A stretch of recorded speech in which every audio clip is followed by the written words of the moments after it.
이번엔 전략 플러스 시간입니다. 크래프트 테크놀로지스 오기석 에이펙 대표 연결합니다. 안녕하십니까? 네, 안녕하십니까. 오기석입니다. 네, 지난주 증시 정말 높은 변동성을 나타냈었죠. 이 올해 들어서 최고의 날 그리고 최악의 날을 한 주에 동시에 보냈는데요. 실제로 변동성이 이렇게 높아진 진짜 이유들을 짚어주신다면 어떻게 생각하십니까? 네, 말씀해 주신 것처럼 지난주 주식시장은 이제 코로나 팬데믹 이후 가장 큰 변동성을 경험을 했는데요. S&P 500 같은 경우는 월요일에 2022년 이후 가장 큰 하락폭을 기록했고, 또 목요일에는 반대로 같은 해 최대 폭으로 이제 반등을 하기도 했습니다. 한 주 사이에 그 과거 3년 사이에 가장 큰 폭의 이익과 손실을 동시에 경험을 했는데, 이러한 급격한 변화들 같은 경우 투자자들에게 좀 많은 교훈을 안겼다. 라고 생각을 하고 있고요. 이렇게 변동성이 올라가게 되었던 여러 가지 이유 중에 하나는 우선은 미국의 경제 지표 그리고 금리 변동이라고 볼 수가 있는데, 지난주 월요일 같은 경우는 10년 만기 국채 금리가 3.7% 하단으로 떨어졌다가 금요일에는 4%까지 올라왔거든요. 그러니까 시장이 굉장히 이제 채권 시장 혼란을 야기를 했던 모습을 보였고, 12월의 변동성 지수, 주로 이제 공포 지수라고 불리는 빅스 지수 같은 경우는 월요일에는 65까지 올라가면서 2020년 이후 최고치를 기록을 했습니다. 다만 주말에는 하락해서 오늘 이번 밤 사이에는 20선 하락 아래로 이제 일부 하락했던 구간까지 이제 보이긴 했었었는데, 이러한 이제 변동성이 이제 다시 이제 투자자들에게 시장이 가끔 이런 식으로 이제 급격한 변동성을 겪을 수 있고 또 불안정성이 여전히 남아 있다라는 걸 좀 상기를 시켰다라고 생각을 하고 있고요. 또 이제 엔캐리 트레이드 같은 경우가 지난주에 어쩌면 가장 큰 이제 중요한 이제 아젠다 중에 하나가 아니었나라는 생각을 하는데, 엔캐리 청산이 마무리되었다, 캐리 트레이드 청산이 마무리되었다고 아직 여전히 남아 있다.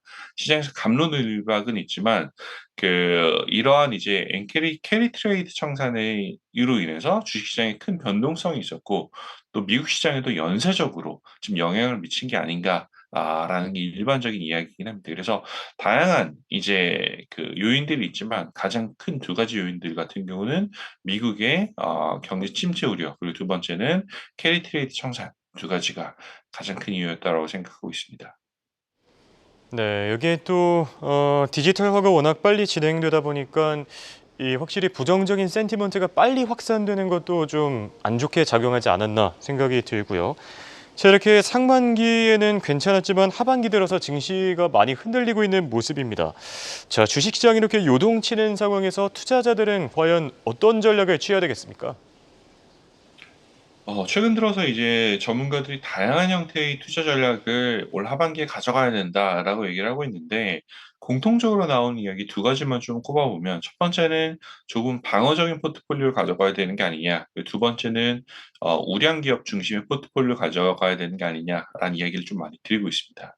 저 같은 경우는 방송에서 몇 번 이제 배당주 전략 그리고 우량 기업 전략을 가져가는 게 좋다라고 말씀드렸는데, 어느 정도는 일맥상통하는 것 같고요. 최근에 이제 방어적인 포트폴리오를 가져가야 된다라고 하는 캠프 쪽에서는 주로 얘기하는 게 뭐 필수 소비재라든지 헬스케어라든지 유틸리티 같은 섹터의 경우는 혹시 미국에서 경기 불황이 발생한다라고 했을 때 경제 불황기에도 상대적으로 안정적인 성과를 보이는 섹터들이기 때문에 관심을 가져가야 된다라고 얘기를 하고 있고요. 또 "우량 기업 중심으로 포트를 가져가야 된다."라고 하는 캠프에서는 뭐 예를 들어서 대표적으로는 최근 미국에서 뭐 비스포크 인베스트먼트 그룹 같은 곳인데, 그곳에서는 현재 S&P 500의 3분의 2 이상이 200일 이동 평균선 위에서 거래되고 있다라고 얘기를 하고 있거든요. 그러니까 장기적으로 봤을 때는 여전히 대부분의 S&P 500 소속 기업들이 장기적으로 모멘텀이 살아있다라고 이제 평가할 수가 있는데, 그 이걸 본다라고 하면 소형주보다는 대형주들에서 특히 우량 기업이 많이 포함된 S&P 500 안에 있는 종목들이 시장 변동성에서도 이제 안정적인 성과를 보일 가능성이 높다라고 평가를 하고 있고요. 또 추가로 이제 하나를 더 말씀드리면 위험 관리를 조금 더 적극적으로 해야 된다라는 그런 분들도 좀 계신데 뭐 TD 아메리트레이드의 이나디 골드버거 같은 경우는 최근에 이제 채권 시장에서 나오는 시그널을 바탕으로 주식 시장에 투자를 이야기를 하고 계시는 것 같아요. 그래서 그 투자 등급 회사채 스프레드가 안정적으로 유지하고 있다. 라고 이제 평가를 하고 있는 최근에 이제 하이힐드 채권 등급 같은 경우는 좀 흔들리는 그런 모습 보이고 있거든요. 그래서 지금 투자 적격 회사 투자 등급 회사채 같은 경우가 안정적인 걸 보이고 있다라는 거를 봤을 상대적으로 안정적인 그 움직임을 보이고 있다는 걸 봤을 때 투자자들이 주식시장에서 퀄리티가 좋은 기업들을 선별적으로 지금 투자하고 있다. 라는 하나의 예시로 들면서 앞으로 위험 관리가 중요할 것이다. 라는 식으로 지금 전망을 보내고 있는 상황입니다. 네, 맞습니다. 이런 상황일수록 리스크에 대비하기 위한 다양한 해지 수단들을 좀 마련해야 되지 않을까 생각이 들고요. 자, 아까 부정적인 센티먼트 얘기를 잠시 했었죠. 이 부정적인 센티먼트가 너무 빨리 확산되고 있다는 느낌도 받는데, 자, 투자 심리 앞으로 그 시장 변동성이 높아진다면은 뭐 영향을 받을 가능성이 크겠습니까? 네. 사실 지난밤 그리고 이제 지난주 같은 경우 미국 CNBC 방송에서 계속 나왔던 것 중에 하나가 예. "투자자들의 센티먼트가 너무 급격하게 변하고 있다. 그리고 빨리 이제 전파되고 있다."라는 것인데 그 원인 중에 하나로 앞에서 말씀드리지 않았지만 뭐 ETF라든지 아니면 최근에 많이 사용되는 레버리지 인버스 ETF의 과도한 사용이 미국 시장 내에서 센티먼트를 악화시키고 있다. 이런 이야기들이 일부에 지금 나오는 것 같아요. 그래서 뭐 굉장히 다방면으로 지금 최근에 올라갔던 시장 변동성이 투자 심리에 영향을 미치고 있는데 급격한 하락 그리고 급격한 반등 같은 경우는 지금 많은 혼란을 야기시킬 수밖에 없다. 라고 생각을 하고 있고요. 그러다 보니 사실 이제 뭐 두려움에 쌓여서 단기적으로 지금 투매세에 나서든지 아니면 반대로 급격한 저가 매수를 한다라고 하는 좀 심리적으로 불안정한 상태다라는 게 지금 미국 내 현재 언론들의 평가라고 볼 수 있을 것 같습니다.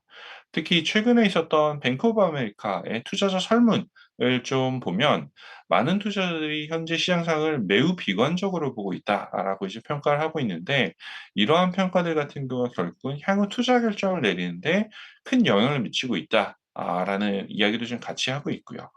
결국은 올해 상반기 그리고 하반기를 가장 크게 나누는 변수 중에 하나는 저는 개인적으로 '시장의 변동성이다.'라고 생각하는데 올 상반기 같은 경우는 역대급으로 낮은 이제 시장의 변동성을 겪었던 시장이 어떻게 보면 한 방향으로 꾸준히 잘 상승했던 모습을 보였다라고 하면 올 하반기부터는 다시 이제 과거 저희가 많이 보았던 일반적인 시장 상황, 변동성이 어느 정도 존재하는 그런 상황으로 이제 다시 이제 '변화하지 않을까.' 라는 생각을 하고 있습니다. 그래서 이런 투자자의 심리와 변동성이 앞으로 당분간은 이제 연결될 가능성이 좀 높다라고 판단하고 있습니다. 네, 하반기 주요 키워드로 변동성을 꼽아 주셨는데요. 향후 뭐 빅스 지수도 좀 잘 시청자분들께서 챙겨 보시면 좋을 것 같고요. 자, 그렇다면 향후 시장 전망은 어떻게 예상하시는지요? 현재 경제 상황에서 가장 주의해야 될 점이 하나 있다면 어떤 걸 꼽으시겠습니까? 네. 현재 시장 상황에 대한 전망은 좀 복잡하다라고 우선 좀 말씀드리고 싶습니다. 이제 지난주 월요일 하락 이후 지금 그래도 긍정적으로 지금 시장이 반등을 했는데 이 반등에 대해서 일각에서는 사실 이게 뭐 '일시적인 현상일 수도 있다.'라고 주장하는 분들도 계세요.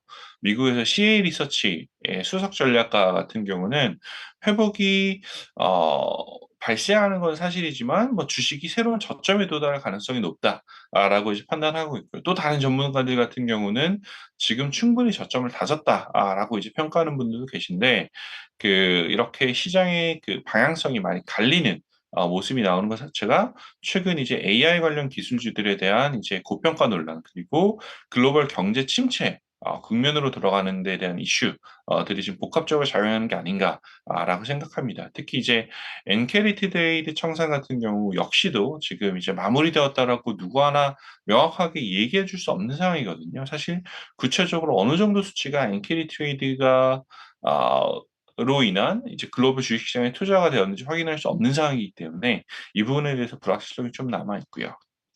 그 어 최근에 사실 이제 가장 시장에서 예상하지 못한 리스크 중에 하나로 평가받는 것 중에 하나가 이제 지정학적 위험들이에요. 사실 지정학적 위험이 이렇게 다시 재고조되고 있는 것 자체가 저는 개인적으로 투자자들이 많이 불편하게 생각하겠다 라고 느끼고 있는데 2022년 이제 시장 초반에 하락했던 그 이슈들을 생각을 해보면 여러 가지 이슈가 있었지만 가장 큰 이유 중에 하나가 우크라이나하고 러시아의 지정학적 이슈가 고조되었던 그런 부분들이거든요. 최근에는 이제 우크라이나에서 사실 러시아 지금 본토로 지금 이제 서방에서 지원받은 무기들을 바탕으로 공격을 하고 있는 그런 상태이고요.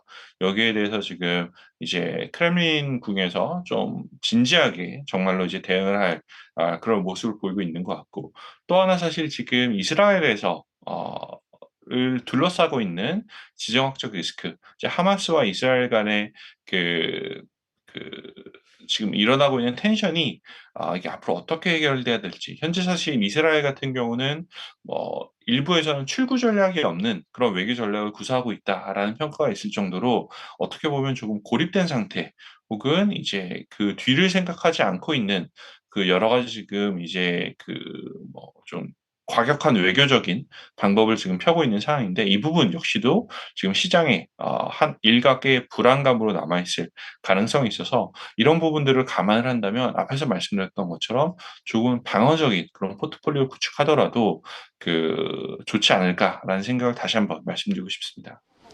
네, 말씀하신 대로 지정학적 변수들까지 잘 챙겨봐야 될 것 같습니다. 지금까지 도움 말씀의 크래프트 테크놀로지스 오기석 에이펙 대표였습니다. 감사합니다.